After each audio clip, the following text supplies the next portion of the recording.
This is a presentation about co-designing location-based games with older children from 8 to 13.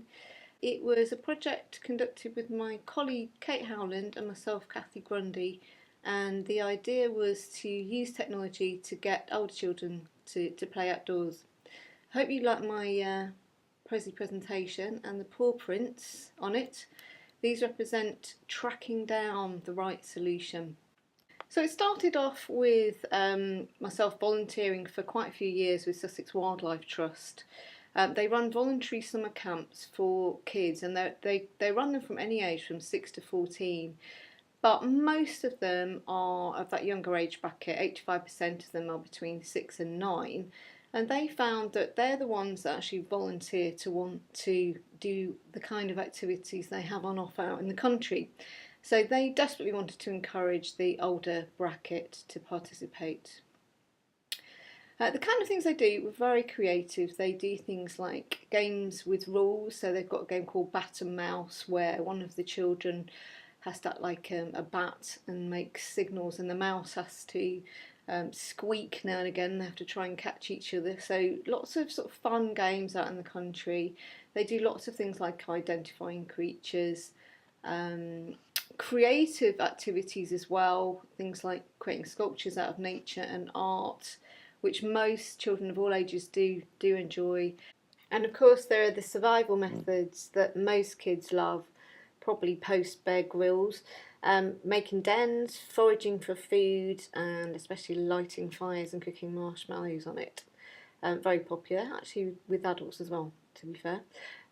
Treasure hunt activities are also pretty popular, looking for things that are kind of red, furry, actually, you know, even looking for particular natural objects. And that gives quite clearly, there's quite a lot of technology and games that actually sort of mimic that treasure hunt activity already.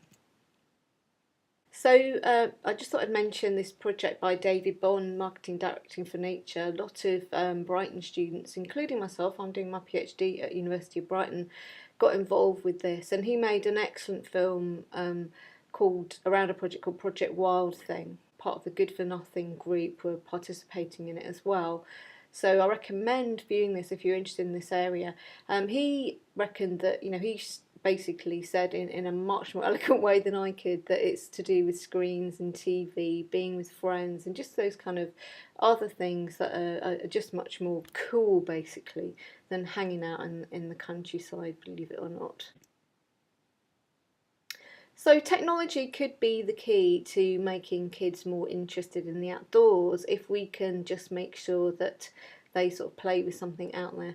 Sounds obvious. There's a lot of evidence as well to show that being in a place and experiencing it are going to make it a much better learning experience, and you're going to sort of learn much more from it. Also, you know, again, it sounds instinctive, but there's a lot of sort of learning experts, starting with Piaget some time ago, Dewey and Lewin, and then there's situated learning theory by LeVay and Wenger and so on, and Vygotsky. So just a few references there.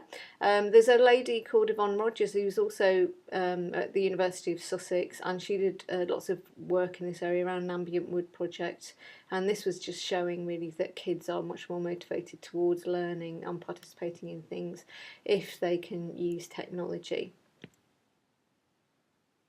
Here we're not looking at formal learning, we're looking at informal learning, we're looking at kids wanting to do this or making it a lot more fun and engaging, and not really worrying about how much they've learned, but just actually making them want to be there in the first place, which is a slightly different concern.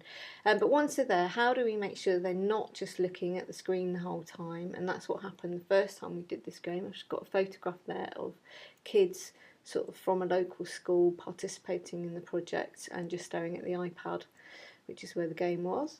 And how do we create that interface so that the physical is still very much present, and that the children will engage in the experience fully, but also how do they go back to the game? What makes them want to carry on with the game? Because equally, the second time we did this, the kids just got carried away climbing trees and, you know, were much more fascinated by the environment than going back to the game.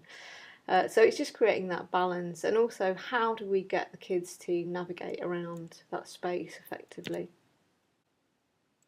There's also the point that when we visit the countryside we appreciate it. Again, common sense. But the point is that it's also maximum importance when we're at this impressionable age, and evidence again shows that the impressionable age is years 8 to 13. It's when our habits are formed, when we're grown up enough to understand things, and we're not teenage, we're not rebelling against most of the things that we've been told by parents or educationalists. So according to Gina Whisker, a lady who wrote a book about different research methods for postgraduate research, we can classify this methodology as a real world problem and therefore a wicked design problem. So what that means is that we need to include a lot of stakeholders to really understand it and to search for solutions, and also the process is going to be quite iterative. So that points to a lot of co-designing with children, but also people from the NGOs.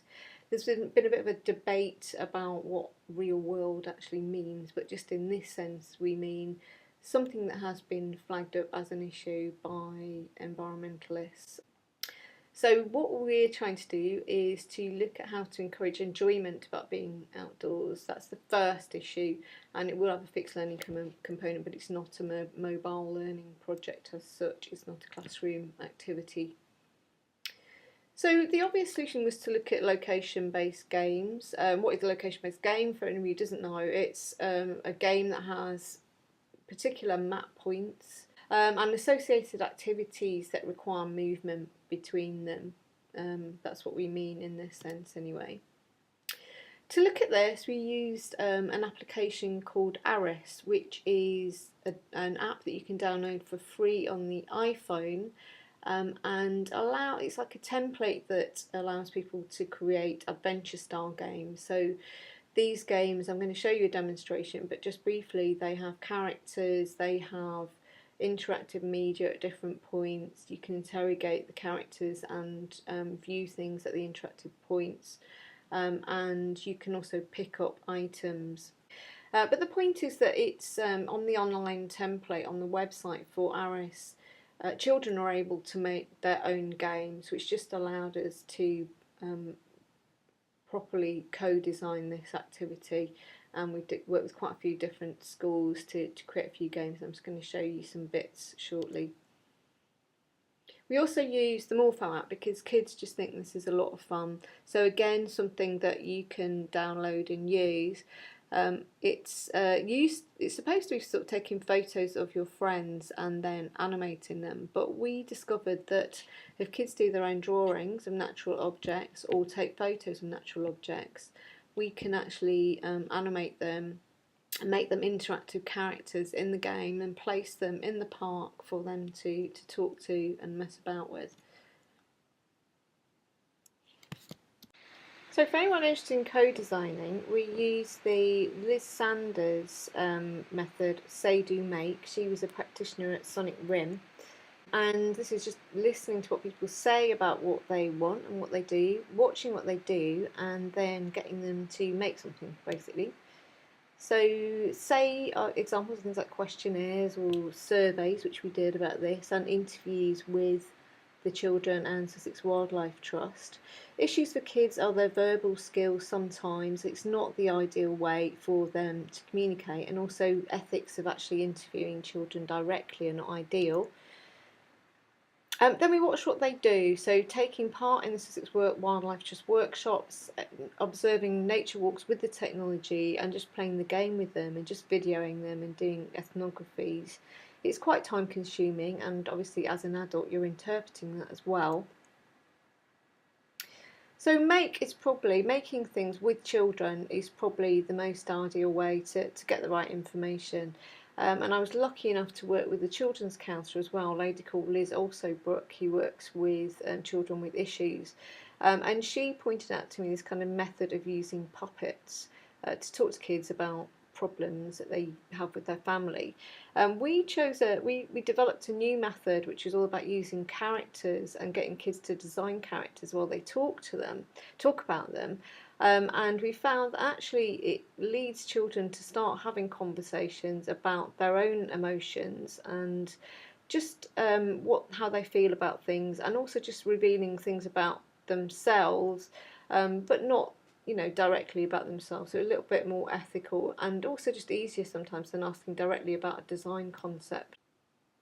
So we did lots of make co-design activities, getting them to design natural characters from their own favourite natural objects, and designing characters and stories from it that would appear in the game, but also just starting to feel about, get a vibe for how they felt about nature, and playing out with it as well. Lots of different opinions coming through from it. We looked to see if this was a bit generalisable, whether this is a good way to approach it. So we worked with Mind Candy, the people who developed Moshi Monsters, and they were working on a history game, sort of a bit of a departure from, a little bit of a different subject, but a good case history for us. And we found out that it was a better way to work with the children. It was easier than talking to them about a whole concept of a game, which was just not something they could necessarily get their head round, and just designing characters and stories on the game subject was just an easier way to talk to them about what could be in the game. So this is just a quick representation of what the kids came up with. So this is just obviously a Google map that would appear in the ARIS interface, and here's some of the things that the kids had designed and put in place for other kids to find. So not a fantastic looking interface necessarily. I think we need some artistic help with developing the final game, but just very, very interesting what they chose to place in there. Please help! An evil wizard is hurting young animals. I last saw my friend over by the old dead tree. Will you come with me to look for him? So that's using Morpho, obviously, with a photograph. Another example. Help me! I'm Badger, but the evil wizard has trapped me in this tree. Find some things to make a magic potion to save me. First, find some nettles. So we went bypassed the nettles, and we were just, but they were looking for natural objects, and then there was instructions about tasks they had to do, after which they'd be given an item towards making the magic potion. Then they would interview characters that they'd drawn on the way, and they could have a dialogue with them through the ARIS interface. So they're not necessarily having to animate everything, they can just include static drawings as well. So we can also upload sound and video, and they can do that directly in situ, and that can be part of the item, part of the tasks and activities that they have to do. So it involves different media as well. They can also pick up objects. But we came to quite a few conclusions about the kind of emotional needs of kids as well, which was useful through that character design process. And there's some key things that actually match up to some of the theories that a person called Dal Vecchio wrote a book about some time ago about kids' emotional needs when designing toys and games, which is really, really useful. Things like the obvious things, that kids don't have a lot of control over their life, and that's what they seek. I have to say that it probably, again, reflects quite a few of us adults as well. So it manifests in certain behaviours and certain things they actually want to do, like pushing boundaries, choosing things, because that's a choice. They don't necessarily have a lot of choice. Using their imagination to get away from the fact that they don't, that they have a lot of creativity is another way of having choice, basically, and having control over your life. So things like they like to protect and nurture things. So this reflected in some of the games that kids created. The friendly wizard with the magic potion, for example, or trapping friends. Also, their social relationships are becoming really important for them at this age. So things like your friend is trapped in the tree, etc., came up quite frequently. Being powerful is really important, because children don't feel powerful. So overcoming baddies, being a warrior, being strong, powering up, that kind of thing. things like showing off as well, showing off skills to make them feel more important and more grown up. So making a work of art of a sculpture is a way of doing that. Making houses for animal friends, that came up quite frequently, and gathering natural objects to create new homes for them. So just to conclude really, we've got a fair amount of co-design work under our belt, mainly for younger children. We need to address older children as well. And we're still at the stage we feel really of having a really good brief.